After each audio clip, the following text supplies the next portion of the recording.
Compulsive patterns drain you. Choice-driven patterns fuel you. And that 7-figure business you built, it may not even be driven by your authentic vision. It may be from a compulsion, and you're just calling it ambition. Here's the test. Can you stop? Can you take a real vacation without checking your emails or delegating without micromanaging? Can you celebrate a win without immediately looking for the next problem to solve? And if the answer is no, then you're not building a business, you're building a sophisticated prison. And I know this because my own patterns being compulsive, because I couldn't stop them. I couldn't. Pornography, overworking, 16-hour days and calling it ambition. And yet I kept choosing these patterns. And afterward, I'd feel guilty, tired, worn out. And it didn't fuel me. They drained me. And now the turning point came when I was at my rock bottom. I couldn't sell anything, just got married, needed to provide for my wife, but I felt like a complete loser. And I realized that I wasn't building a business. I was building a sophisticated way to avoid feeling inadequate.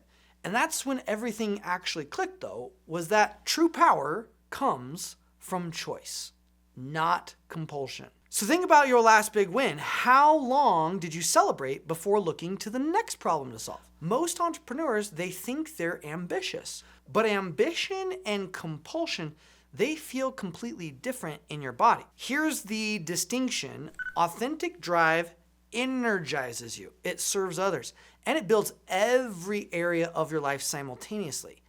Compulsive drive operates from desperation. It always requires sacrifice. You're either building your business while destroying your health or scaling your revenue while sacrificing relationships. You see, the exhaustion isn't from working hard, it's from working against yourself. You can't stop because stopping feels dangerous. Delegating feels like losing control. Celebrating feels like getting soft. That's not ambition, that's survival mode with a business plan.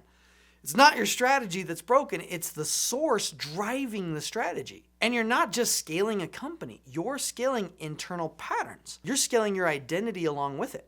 And most entrepreneurs are unknowingly building monuments to their dysfunction. The micromanager who can't delegate, their business becomes a bottleneck. Or the perfectionist who can't launch until it's flawless. Their business stalls in endless preparation. The people pleaser who can't say no. Their business bleeds energy in every direction. Here's my diagnostic. Look for the trade-off. What are you sacrificing to get what you want? Building wealth, but destroying relationships. Scaling impact, but losing peace. Growing revenue, sacrificing health. That's the signature of compulsion. Because authentic power, it never requires you to sacrifice what's sacred to you. It always finds a way to expand everything that matters. And this is why your business feels exhausting even when it's successful, is you're literally fighting yourself while trying to build something meaningful. And here's what nobody talks about. What you call discipline might actually be terror. What you call work ethic might be inability to feel safe or at rest. When your business runs on compulsion, your body is constantly braced for impact. You're hyper-vigilant. You're always scanning for the next threat, planning for the next problem, the next way that you might fail. And this creates what I call the productivity prison. You're achieving, but you can't enjoy it. You're successful, but you can't celebrate it. You're growing, but it's not sustainable.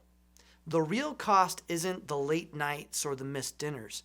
It's that you've become addicted to the adrenaline of crisis. Without problems to solve, you feel purposeless. Without chaos to manage, you feel invisible. And most people think the solution is better boundaries or time management. But you can't manage your way out of a nervous system problem or a physiological response. You have to realign at a cellular level. For example, I had a client named Annie, and she had built a multi-million-dollar empire. And on paper, she had everything. Revenue, team, recognition. But she told me, Tyler, I hate every second of this. I feel trapped in my own success. She was working 14-hour days, not because the business needed it, but because she couldn't trust anyone else to do it right. And she built a company that required her to suffer to succeed. So the breakthrough came when we addressed her cellular programming around worthiness. Her body had learned that rest meant danger and that delegating meant disappointment, that trusting others meant being let down. And within weeks of aligning her body, not just her nervous system, but all parts of her body, everything started to shift.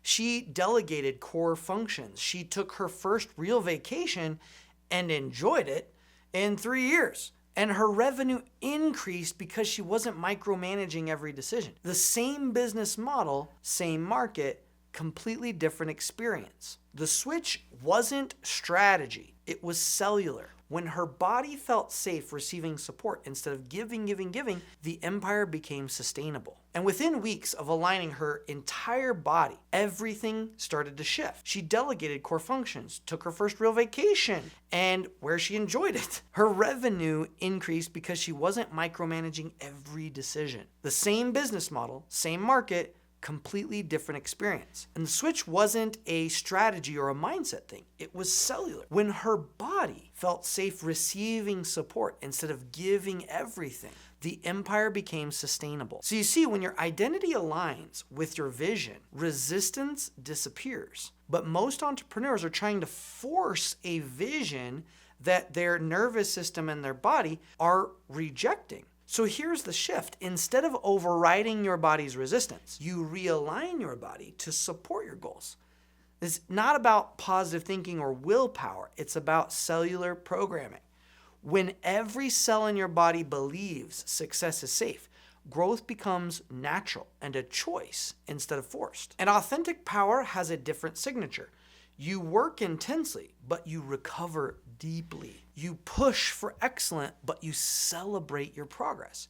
You set high standards, but you show yourself compassion when you fall short. And the business becomes an expression of who you are, not an escape from who you think you're not. And here's what nobody tells you is that when you stop building from compulsion, you don't lose your edge. You gain consciousness. You still have the same drive, but now it serves your vision instead of serving your wounds. So authentic power has a different signature. You work intensely, but you recover deeply. You push for excellence, but you celebrate it. And you set high standards, but you show yourself compassion when you fall short and you fail, which you will still do. But the business becomes an expression of who you are, not an escape from who you are not. And so you've built a dream that's draining you. Now, let's build the one your body says yes to. Because the goal isn't to work less, it's to work from choice instead of compulsion. It's to build something that fuels you instead of burns you out. Remember, choice-driven patterns always fuel you and leave you better off. Compulsive patterns take away and drain you. And the question isn't whether you're successful. The question is whether that success is sustainable, whether it's building you up or wearing you down. And if you're ready to experience real lasting change in your life and your business, watch this video next. And if you haven't, make sure you click the subscribe button and join me on this movement as we discover what's possible when you are in a state of alignment and you go all in on becoming who you know you're meant to be. Till next time, be unstoppable.